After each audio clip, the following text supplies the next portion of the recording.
Ferrari. I don't get it. So welcome back to the channel, boys and girls. Hope you're all doing well wherever you are in the world.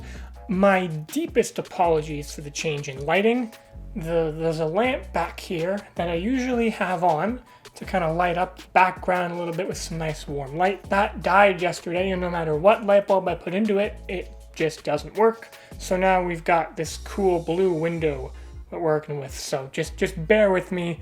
I'm gonna have to fix that in the future. That's a later Zach problem. Now, Ferrari to me is like riding a horse, a prancing horse, if you will. But you get on the horse, you convince yourself the horse isn't gonna kick you off and possibly break your leg.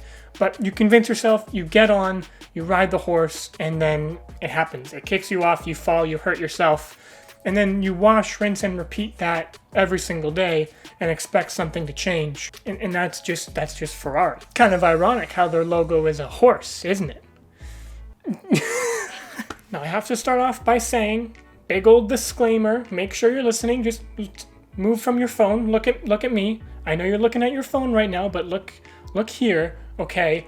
I did not start watching Formula One until 2015, at the beginning of the Mercedes depressing dominance.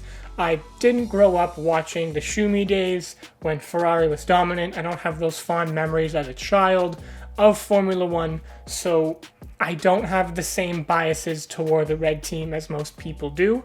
So with that being said, let's just break this thing open and just tell you why I don't get the fandom surrounding Ferrari. Now, my first problem with the Scuderia are how worried they are about how they're perceived by the public, the fans, and their shareholders. They will stop at nothing to retain their spotless image and do whatever it takes to convince the FIA and Formula One to make Ferrari just this perfect embodiment of Formula One. Coupled with the fact that their unparalleled tenure in Formula One is something of significance for some reason to receive special treatment from Formula One and from the FIA, that's where we're going to start. Let's just break this open. Now, for the entirety of Mercedes' dominance in the turbo hybrid era, Ferrari was playing second fiddle.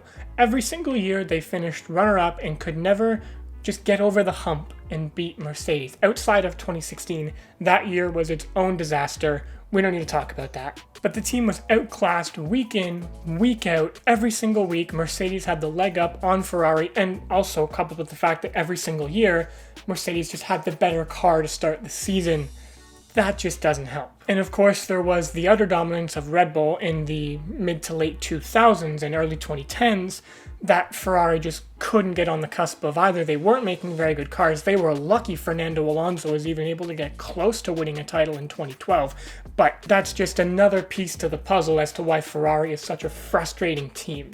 But then something weird happened at the second half of 2019. All of a sudden, the Ferrari car was bar none the quickest car on the track, and nobody knew where that came from whatsoever. But then, oddly enough, at the tail end of the 2019 season, the pace was just gone. Out of existence, as if nothing in the last few races had ever even happened. There was a clear power unit advantage underneath the hood of that scarlet red car, something to do with the fuel injection going into the engine, giving them a few extra prancing horses. And then it came out that they had reached a settlement with the FIA to stop, cheating. But the real kicker is that nothing came out. Not from the FIA, not from F1, not from Ferrari. Nothing was disclosed to the public and to the other teams in Formula One that any wrongdoing had been done. And to this day, Ferrari still pledges on the fact that they never breached the regulations. But honestly, it takes one look at their lack of pace in late 2019 and their entire season of 2020 to know that is complete and utter bull. Yeah, so you remember that special treatment I brought up earlier on in the video? Yeah, Ferrari has this weird stranglehold on the FIA in Formula One that basically says if they don't like something that's changing or something is specifically being done to them, they're gonna threaten to leave the sport and take their millions of fans with them. Yikes, that's a problem. Now, of course, I cannot for a second take away what Ferrari did in the early 2000s. That was Mercedes level of dominance. Michael Schumacher's era in Ferrari is absolutely legendary. But that just brings up another one of my massive flaws with this team. Romanticizing the past and using the fact that you were the first team in Formula One as a tool to convince your fan base that you're always going to be the number one team in Formula One. But guess what? Even with your quote-unquote Ferrari veto over rules and regulations, the access and the prowess to sign the best and fastest drivers in the world, and before the cost cap of course, the most money to spend on car developments, engine upgrades, aerodynamics, you still haven't won a title since 2007. That was 14 years ago. Kids born in 2007 are going into high school this year. High school. Now, without any context, you don't know anything about Formula One, you look at this situation and you say, okay, so clearly they just didn't have very fast drivers. But as I mentioned in my previous splurge, Alonso, Raikkonen, Vettel, Massa, Leclerc, you've had 7 world championships drive in your car since 2007, and you have not one title to show for it in the last 14 years. Are you kidding me? It is more than clear to me that the focus on Ferrari retaining its image, respecting its heritage, and not being forward-thinking whatsoever has been its ultimate downfall when it comes to creating, a fast car and a good team that would do all those things for them. It's just incredibly confusing.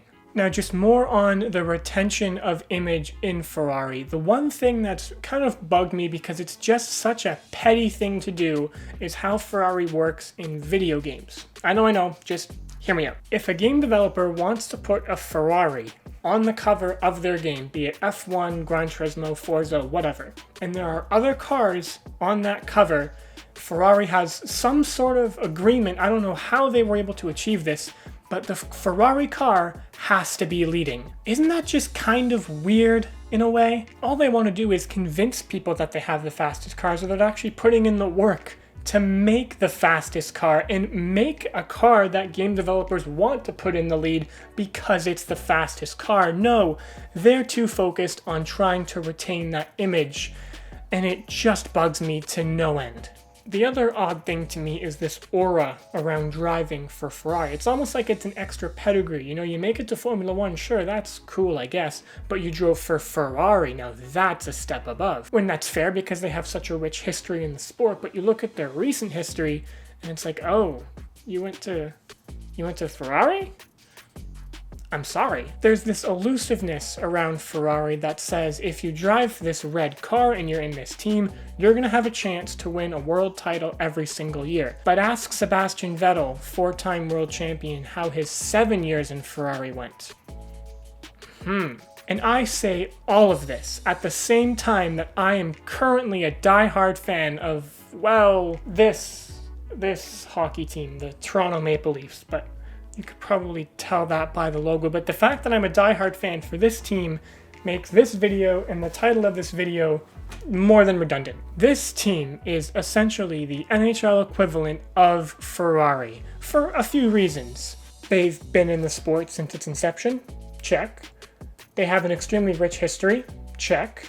They haven't actually won a championship in a long time, check.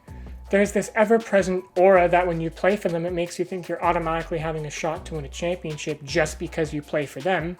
Check. They continuously convince their fans, quote, there's always next year. Check. So for all of those reasons, contrary to the title of this video, I understand why people cheer for Ferrari and want to see them do well and always have this ever-present mindset of there's always next year, because this team you've grown up with that can't seem to get it done, you just want them to get it done, and I get that. And granted, my Maple Leafs are looking very, very good this year. We could be making a genuine push for a Stanley Cup, mainly because it's not just Leafs fans making that sentiment, but we've clearly dug ourselves out of a very deep hole that we were in for a long time, and we've become an elite team in the NHL. But I can't say the same about Ferrari. 2020 was an abysmal year for that team, and while I've seen they've made strides, I think that car is going to be regularly in the points most weekends. That's not the image Ferrari is pushing for. They're pushing for wins and championships,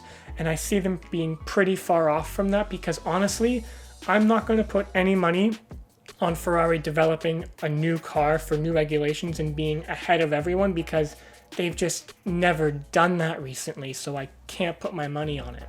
And I'm sorry, I'm just never letting this go.